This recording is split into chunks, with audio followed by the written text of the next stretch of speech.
And at some point, you have to shift more into an intuitive method of learning.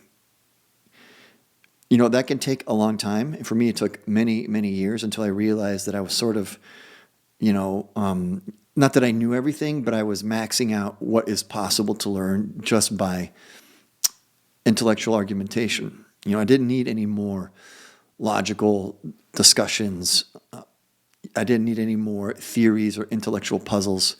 I could realize, okay, I'm just kind of, I'm stalling. I need to learn more, but I need to learn it in a different way. And I think no matter which tradition you start with, and it doesn't really matter too much. I love Plato, Plotinus. I love the Stoics.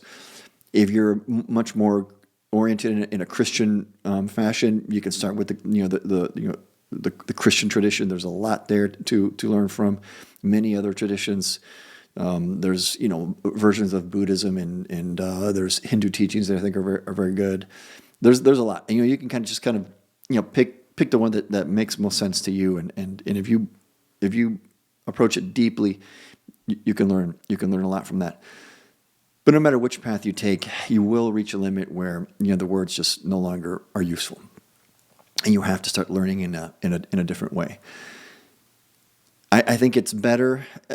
There's a point in time when it's good to look broadly and read a lot of different traditions. Because especially when you start to see many traditions saying the same thing or saying variations of the same thing, and they're just looking from different perspectives.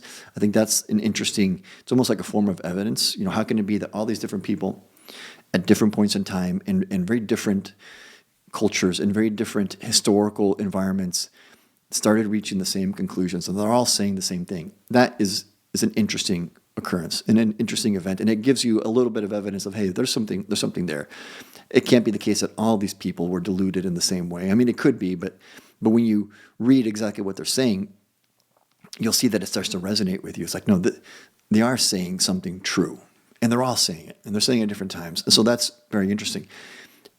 But I don't think it's too helpful to always look broadly and just gather facts from a lot of different places, because you don't need too many facts. The truth is really simple. It's extremely simple. There's source consciousness. That's it. That's what there is. There's some sort of infinite consciousness, and the consciousness is creating many realities for itself to experience, and you're one of those facets of that consciousness. That's it.